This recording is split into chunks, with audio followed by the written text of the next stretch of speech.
شور ہے ہو گئے دنیا سے مسلمان نابود، ہم یہ کہتے ہیں کہ تھے بھی کہیں مسلم موجود، وضع میں تم ہو نصارا تو تمدن میں ہنود، یہ مسلمان ہیں جنہیں دیکھ کے شرمائیں یہود، یہ مسلمان ہیں جنہیں دیکھ کے شرمائیں یہود۔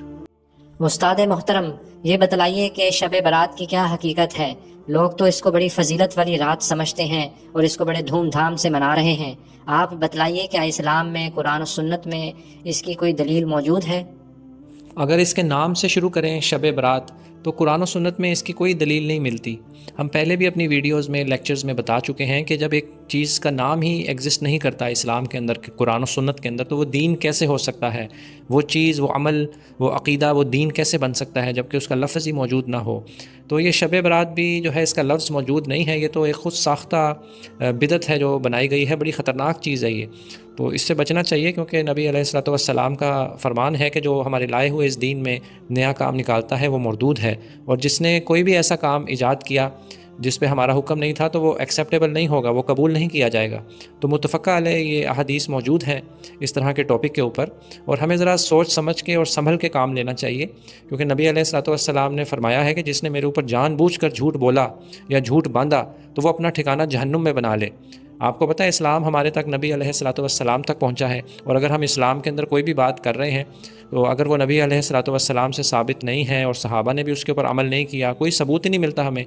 تو پھر وہ کیا ہے، وہ بدعت بن جائے گی، اور وہ ایک ایسی بات ہو جائے گی کہ آپ نے نبی علیہ الصلوۃ والسلام کے اوپر جھوٹ بولا۔ تو اللہ سے توبہ کرنی چاہیے۔ تو اللہ تعالیٰ ایسے لوگوں کو ہدایت دے جو کہ بنا سوچے سمجھے اور جانتے بوجھتے بھی کئی لوگ تو ایسی جھوٹی باتیں جو ہیں نبی علیہ الصلوۃ والسلام کی طرف منسوب کرتے ہیں۔ اگر انہوں نے حیات میں، زندگی میں توبہ نہیں کیا تو یہ جہنم ان کا مقدر بن جائے گی۔ تو کوئی بھی بات کرنے سے پہلے ذرا سوچ سمجھ کے جو ہے وہ کام لیں۔ شب برات جو ہے وہ شب جو ہے وہ فارسی کا لفظ ہے، اور برات جو ہے وہ بیزاری بولتے ہیں عربی کے اندر۔ تو اگر اس کو اس طرح ملایا جائے شب برات تو یعنی بیزاری کی رات، اس کا جو ہے یہ مطلب بنتا ہے، اور اسلام کے اندر ایسی کوئی رات نہیں ہے کہ جو بیزاری کی رات ہو، اور اس کے اوپر کوئی بھی صحیح حدیث موجود نہیں ہے۔ کچھ حلوہ خور مولوی، تقلیدی مولوی اس کے اوپر جو ہے وہ حدیثیں پیش کرتے ہیں اس کے فضائل کے اوپر کہ بھئی یہ بڑی فضیلتوں والی رات ہے، اس رات جو ہے اتنی لمبی لمبی نمازیں پڑھو، لمبی لمبی دعائیں کرو، لمبے لمبے اذکار کرو، یہ کرو وہ کرو، صبح اٹھ کے روزہ رکھو۔ تو یہ ساری چیزیں ہیں، تو یہ سارا کچھ اپنی طرف سے بنایا گیا ہے، جبکہ اسلام مکمل ہو چکا ہے، اور نبی علیہ الصلوۃ والسلام ہمیں ہر چیز بتلا کے چلے گئے ہیں۔ ذکر و اذکار کیسے کرنے ہیں، دعائیں کب مانگنی ہیں، کس طرح کرنا ہے، اسلام کو فالو کیا کرنا ہے، وہ سب کچھ لکھا ہوا ہے قرآن و سنت کے اندر، ڈیٹیل اس کی موجود ہے۔ لیکن ان ساری ڈیٹیلز کو چھوڑتے ہوئے اگر کوئی اپنی طرف سے اس طرح جیسے یہ رات کو خاص کر لیا عبادت کے لیے، شب برات کو اپنی طرف سے رات بنا کے اس کو خاص کر لیا، اور جو فضائل قرآن میں لیلۃ القدر کے آئے ہیں، شب قدر کے جو رمضان میں طاق راتیں ہوتی ہیں آخری عشرے کی، اس کی جتنی بھی فضیلتیں ہیں وہ اس کے اندر ڈالنے کی کوشش کرتے ہیں کہ نہیں یہ وہی رات ہے جس میں جو ہے وہ سارے فیصلے ہو جائیں گے، یہ وہی رات ہے اس میں کوئی پتہ گر جائے گا۔ پھر اس کو مردوں کی رات بھی کہتے ہیں، مردوں کی عید کہتے ہیں، قبرستان جاتے ہیں اور اس پہ آتش بازی ہوتی ہے، اور عجیب و غریب قسم کی جو ہے عبادات اس میں ایجاد کی ہوئی ہیں، لمبی لمبی نمازیں جو ہے پڑھی جاتی ہیں، دعائیں کی جاتی ہیں، ایسے ایسے عمل کیے جاتے ہیں، بتلائے جاتے ہیں جس کا اسلام سے کوئی بھی تعلق نہیں۔ تو ان شارٹ یہی ہے کہ شب برات کا اسلام سے کوئی تعلق نہیں، یہ بہت بڑی بدعت ہے، اور کوئی بھی صحیح حدیث اس ٹاپک کے اوپر موجود نہیں ہے سرے سے ہی، اور اس کا لفظ ہی موجود نہیں ہے اسلام کے اندر۔ تو اس رات کو جو ہے وہ عام راتوں کی طرح ہی سپینڈ کریں۔ آپ جو ہے رات کو عشاء کی نماز پڑھیں، اور جو ہے اگر آپ عبادت کرتے ہیں، تہجد پڑھتے ہیں تو آپ پڑھیں، اور صبح اٹھ کے فجر کی نماز پڑھ جائیں۔ تو انشاءاللہ آپ کو جو ہے وہ ایک حدیث آتی ہے نا کہ آج جس نے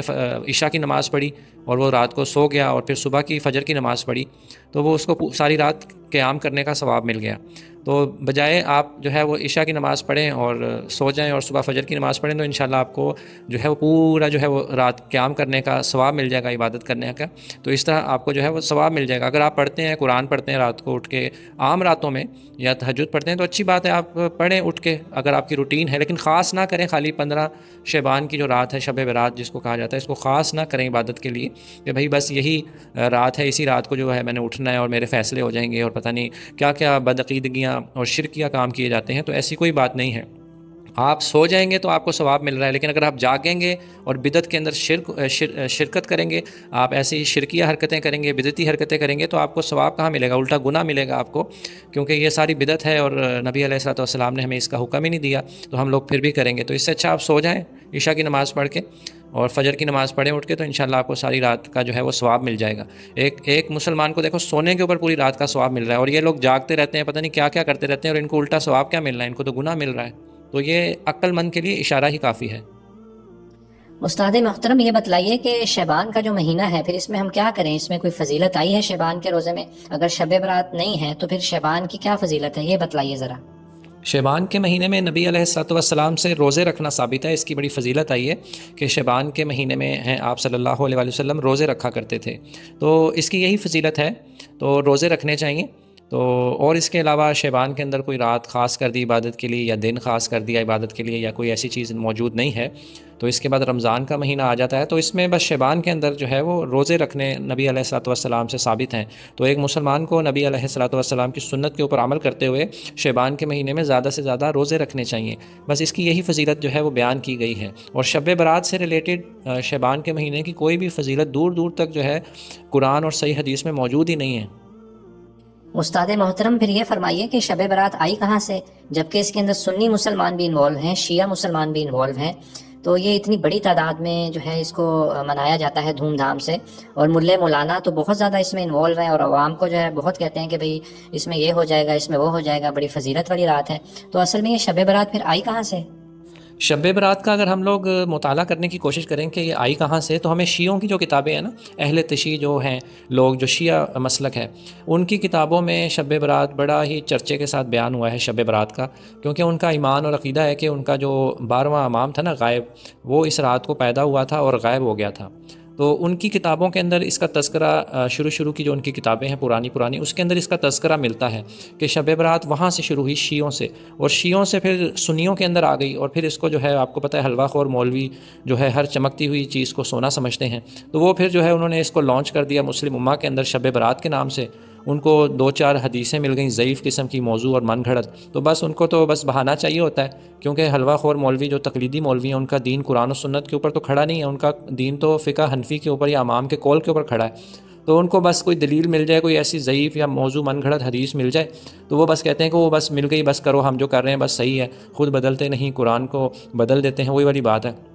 تو یہ آئی شیعوں کی طرف سے آئی ہے، اور پھر سنیوں میں بھی آ گئی یہ تقلیدی مولویوں کی وجہ سے، اور پھر وہ کیا ہوتا ہے کلچر بن جاتا ہے، پھر بڑے بزرگ کر رہے ہوتے ہیں، پھر گھروں میں کیا ہو گیا آج کل دیکھا دیکھی کہ ہمارے بڑے کرتے تھے بھائی ہم نے بھی کرنا ہے، وہ بچے جو ہے پٹاخے وغیرہ بجاتے ہیں، پھر وہ جو چیزیں ہمارے ملکوں میں چلتی ہیں ساری، وہ ایک کلچر سا بن گیا، پھر دیکھا دیکھی کرتے کرتے پھر وہ چلتا گیا آگے، لیکن اسلام کا اس سے کوئی تعلق نہیں ہے، اس میں شیعوں کا جو امام تھا وہ بس پیدا ہوا تھا اور غائب ہو گیا تھا۔ تو یہ ساری چیزیں ہیں ان کی کتابوں میں شیعوں کی لکھی ہوئی ہے شب برات کے حوالے سے، تو یہ وہاں سے چیز جو ہے وہ شروع ہوئی، اور اسلام میں اس کا کوئی بھی نہیں ہے، کانسیپٹ نہیں ہے شب برات کا، کسی قرآن اور صحیح حدیث میں اس کا بالکل بھی دور تک کوئی ذکر موجود نہیں ہے۔ اللہ تعالیٰ جو ہے ہمیں عقل تو اللہ تعالیٰ نے دی ہے، ہم کوشش کریں، اللہ تعالیٰ ہمیں توفیق دے کہ ہم تحقیق کریں اس موضوع کے اوپر، بدعات کیا ہیں، خرافات کیا ہیں، اور پھر ہم جو ہے صحیح طریقے سے سنت کے مطابق عمل کریں،